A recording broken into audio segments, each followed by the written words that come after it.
Hey, it's Clay, and this will be a video chart on ticker symbol VYST. We will take a look at the 30-minute time frame. Real quick, what do I mean by 30-minute in case maybe you're new to charts?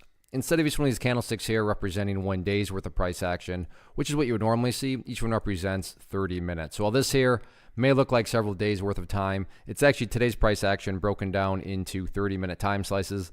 I like you this time frame. That does a good job of telling the quote-unquote story of the price, and then makes mapping out levels of support and resistance a bit easier to see. I don't mean to state the obvious, but I will anyways. Another nice move on this one today, and then you look down here at the volume, and volume remaining strong. So definitely some updates here need to be done.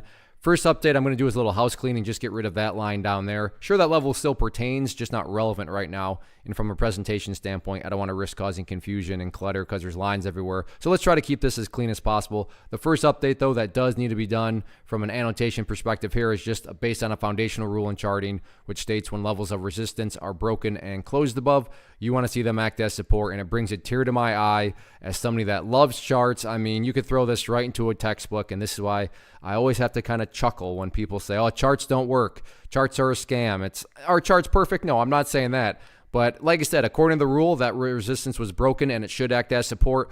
Oh, look, what a coincidence, right where the price bounced from. I promise I have not moved that green line. If you don't believe me, I'm not offended. There's a very simple solution. Just go back in the video archive and watch the video from Thursday, and you'll see exactly what I mean. But the point here is not to pat myself on the back, but just to pat charts on the back. That, yeah, charts do work. They're not perfect. But they do, definitely have a place and a purpose. So ideally speaking, going into next week, 0.074 is going to be that, best case scenario. With that being said, if the price falls below it, that doesn't mean the entire chart's destroyed or anything. Taking a step back and looking at things from the bigger picture, it's all about that purple line there, the 50-period simple moving average. As the name implies, that line is going to move itself higher and higher.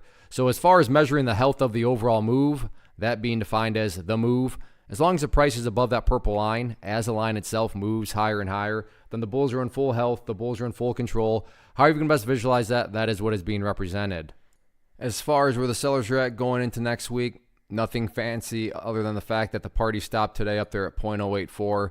So 0.084, public enemy number one. But I can't remember if I said this in Thursday's video or not, but I'll say it here. Resistance levels really don't matter. What matters on this one is what the chart has already been doing. And that is just building those higher bases. So as long as those higher bases are built, or if you want to envision those as stair steps, that is the name of the game right there. So just focus on the healthy consolidations and sit back and let the trend do its thing. One of the biggest questions I get is, hey Clay, how do you find the stocks that you trade? So what I've done is put together a free resource guide where I talk about the tools that I use to locate stocks that I find interesting and think may have potential. So if that sounds like something that could add value to you as a trader, then click on the image that is up on the screen right now and I will email you the guide. The guide itself is very short and to the point, and best part, it's completely free. Thanks for watching the video. Let me know if you have any questions.